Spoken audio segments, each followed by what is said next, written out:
ನಮಸ್ಕಾರ ಸ್ನೇಹಿತರ.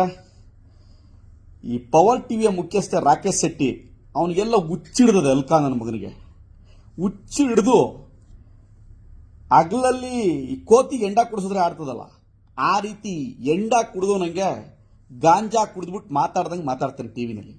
ಅವನು ಈ ಪತ್ರಿಕೋದ್ಯಮಕ್ಕೆ ಈ ದೊಡ್ಡ ಕಪ್ಪು ಚುಕ್ಕೆ ಅಂತ ಬೇವರ್ಸಿ ನನ್ನ ಮಗ ದೇವೇಗೌಡರ ಬಗ್ಗೆ ಮಾತಾಡ್ತಾನೆ, ಕುಮಾರಣ್ಣನ ಬಗ್ಗೆ ಮಾತಾಡ್ತಾನೆ, ಗೌಡ್ರ ಕುಟುಂಬದ ಬಗ್ಗೆ ಮಾತಾಡ್ತಾನೆ. ಅಯ್ಯೋ ಲೋಫರ್ ನನ್ನ ಮಗನೇ, ನೀನು ಯಾವ ನೈತಿಕತೆ ಇದೆಯಲ್ಲೋ ಅಲ್ಕಾ ನನ್ನ ಮಗನೇ. ನೀನು ಚಪ್ಪಲಿ ಹೊಡ್ಸ್ಕೊಂಡಿದ್ಯಾ ಹೆಂಗಸ್ರ ಕೈಲಿ, ಬಾಯಿಗೆ ಬಂದ ಉಗಿಸ್ಕೊಂಡಿದ್ಯಾ.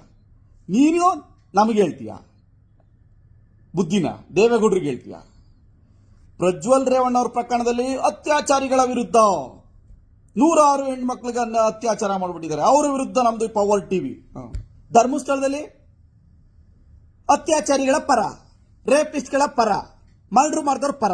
ನಿಂದು ಯಾವುದೋ ಪತ್ರಿಕೋದ್ಯಮ, ನಿಂದು ಹಳೆ ಬೇವರ್ಸಿ ನನ್ನ ಮಗನೇ. ಚಪ್ಪಲಿ ಕಿತ್ತವಂಗ್ ಹೊಡಿಬೇಕು ನಿನಗೆ, ಅಂತ ಟೈಮ್ ಬರುತ್ತೆ.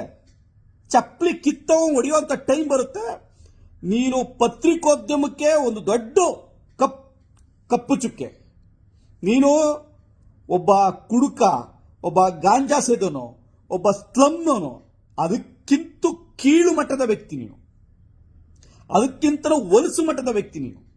ನಿನಗೆ ಮನುಷ್ಯಗಿರ್ಬೇಕಂದ್ರೆ ಯಾವ ಗುಣಗಳೂ ಇಲ್ಲ. ನಿನಗೆ ಮನುಷ್ಯತ್ವನೇ ಕಳ್ಕೊಂಡಿರ್ತಕ್ಕಂಥ ಅಯೋಗ್ಯ ನೀನು. ದೇವೇಗೌಡರ ಬಗ್ಗೆ ಮಾತಾಡ್ತೀಯ, ಕುಮಾರಣ್ಣವ್ರ ಬಗ್ಗೆ ಮಾತಾಡ್ತೀನಲ್ಲೇ ಬೇವರ್ಸಿ ನನ್ನ ಮಗನೇ. ಮಾತಾಡದಿದ್ರೆ ನೀನು ಯಾರು ವಿರುದ್ಧ ಆದೇಶ ಬಂದ್ರೆ ಅವ್ರ ಬಗ್ಗೆ ಮಾತಾಡಲೇ. ನಿನ್ನ ಹೆಂಡತಿಗೆ ನಿನ್ನ ಮಕ್ಕಳ ಬಗ್ಗೆ ಮಾತಾಡಿದ್ರೆ ನಾವು, ನಿನ್ನ ಹೆಂಡತಿ ನಿನ್ನ ಮಕ್ಕಳ ಬಗ್ಗೆ ಮಾತಾಡಿದ್ರೆ ಏನಾಗುತ್ತೆ ಲೇ? ತಲೆ ಹಿಡಿತು ನನ್ನ ಮಗನೇ, ತಲೆ ಹಿಡಿದು ದುಡ್ಡು ಸಂಪಾದನೆ ಮಾಡಬೇಡ. ನಿನ್ನ ಪತ್ರಿಕೋದ್ಯಮನ ತಲೆ ಹಿಡ್ಕೊಂಡಿದ್ಯಾ, ಮಾಧ್ಯಮವನ್ನ ತಲೆ ಹಿಡ್ಕೊಂಡಿದ್ಯಾ. ದುಡ್ಡುಗೋಸ್ಕರ ಯಾರಿಂದನೂ ಬಿದ್ದು ನಿನ್ನ ಚಾನೆಲ್ನ ನಡೆಸ್ತಾ ಇದೀಯಾ. ನಿನ್ನ ಚಾನೆಲ್ ನಡೀತಾ ಇರೋದೇ ಬೇವರ್ಸಿಗಳ ದುಡ್ಡಿಂದ, ರೌಡಿಗಳ ದುಡ್ಡಿಂದ. ಪ್ರತಿಯೊಬ್ಬರನ್ನು ಬ್ಲ್ಯಾಕ್ ಮೇಲ್ ಮಾಡ್ಕೊಂಡು ಚಾನೆಲ್ ನಡೆಸ್ತಾರೋ ಅಯೋಗ್ಯ ನೀನು. ನೀನು ದೇವೇಗೌಡರ ಅಪ್ಪಾಜಿಯವ್ರ ಬಗ್ಗೆ ಮಾತಾಡ್ತೀಯ. ಅಯ್ಯೋ ಬೋಸುಡಿ ನನ್ನ ಮಗನೇ. ಅಲ್ಲಿ ಯಾವುದೋ ಬಟ್ಟೆ ಹಾಕೊಂಡು ಹೋಗೋಣ ಧರ್ಮಸ್ಥಳಕ್ಕೆ, ಏನೋ ದೊಡ್ಡ ಇವನು ನನ್ನ ಮಗ, ಏನು ಬಾಳಿ ದೊಡ್ಡ ದೈವ ಭಕ್ತ, ಮಾಡವೆಲ್ಲ ಅಲ್ಕಾ ಕೆಲಸ.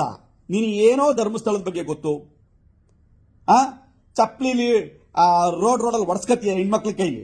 ನೀನು ಧರ್ಮಸ್ಥಳದಲ್ಲಿ ಹೋಗಿ ಅಯ್ಯೋ ಧರ್ಮಾಧಿಕಾರಿ ಅಯ್ಯೋ ಬೋಳಿ ಮಗನೇ, ದುಡ್ಡು ತಿನ್ಬಿಟ್ಟು ಹೋಗಿದ್ಯಾ ಅಲ್ಲಿ. ಧರ್ಮಾಧಿಕಾರಿಗಳ ಬಗ್ಗೆ, ಧರ್ಮಸ್ಥಳದ ಬಗ್ಗೆ ಈ ರಾಜ್ಯ ಜನತೆ ಗೊತ್ತಿದೆ. ನಾವೆಲ್ಲರೂ ಗೌರವ ಕೊಟ್ಕೊಂಡೇ ಬಂದಿರೋದು. ಆ ಕಾರಣಕ್ಕೋಸ್ಕರ ಆ ದೇವಸ್ಥಾನ ಈ ಮಟ್ಟಿಗೆ ಬೆಳೆದಿರ್ತಕ್ಕಂಥದ್ದು. ನಿನ್ನಂತ ಅಲ್ಕಾ ನನ್ನ ಮಗನಿಂದ, ರೌಡಿಗಳಿಂದ, ನಿನ್ನಂತ ಬೇವರ್ಸಿ ನನ್ನ ಮಗನಿಂದ, ನಿನ್ನಂತ ಪಿಂಪ್ ನನ್ನ ಮಗನಿಂದ ಯಾರು ಹೇಳ್ಸ್ಕೋಬೇಕಾಗಿಲ್ಲ. ಅದು ಧರ್ಮಸ್ಥಳಕ್ಕೆ ನಿನ್ನ ವಕಾಲತ್ತಿನ ಅವಶ್ಯಕತೆನೂ ಇಲ್ಲ. ನಿನ್ನ ವಕಾಲತ್ತು ಧರ್ಮಸ್ಥಳದ ಪರವಾಗಿ ಬೇಕಾಗಿಲ್ಲ.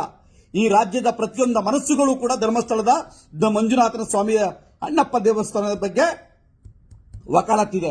ನಿನ್ನ ಅಲ್ಕಾ ನನ್ನ ಮಗನ ವಕಾಲತ್ ಬೇಕಾಗಿಲ್ಲ. ನೀನೇನು ದೇವ್ರ ಬಗ್ಗೆ ಮಾತಾಡಬೇಕಾದ ಅವಶ್ಯಕತೆ ಇಲ್ಲ. ನಾವು ಅಲ್ಲಿ ಆಗಿರ್ತಕ್ಕಂತಹ ಸಾವುಗಳ ಬಗ್ಗೆ, ರೇಪ್ಗಳ ಬಗ್ಗೆ ನ್ಯಾಯ ಕೇಳ್ತಾ ಇದ್ದೀವಿ. ಅದು ನಡೆಯುತ್ತೆ. ನಿನ್ನಂತ ಅಲ್ಕಾ ನನ್ನ ಮಗನಿಂದ ನಾವು ನ್ಯಾಯ ತಗೊಳಕ್ ಸಾಧ್ಯ ಇಲ್ಲ. ನೀನು ನಿನ್ನ ಪಾಪದ ಕೂಡ ತುಂಬಿದೆ, ಬಹಳ ತುಂಬಿಟ್ಟಿದೆ. ನೀನು ಒಬ್ಬ ಟೆರರಿಸ್ಟ್ಗಿಂತನೂ ದೊಡ್ಡ ಡೇಂಜರ್ ನೀನು. ನಿನ್ನ ಮಾತು, ನಿನ್ನ ನಡವಳಿಕೆ, ನಿನ್ನ ವಿಚಾರಗಳಿದಾವಲ್ಲ, ಟೆರರಿಸ್ಟ್ಗಿಂತನೂ ಜಾಸ್ತಿ ಇದೆ.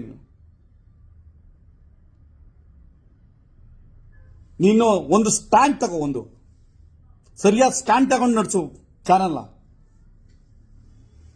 ಇಂಥವ್ರಿಗೆಲ್ಲ ಬುದ್ಧಿ ಕಲಿಸಲೇಬೇಕು ಅಂತ ಸಮಯ ಬಂದೇ ಬರುತ್ತೆ.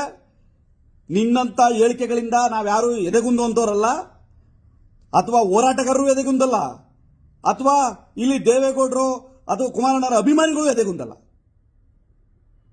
ನಿಮ್ಮನ್ನು ಬುದ್ಧಿ ಕಲಿಸೇ ಕಲಿಸ್ತೀವಿ. Thank you.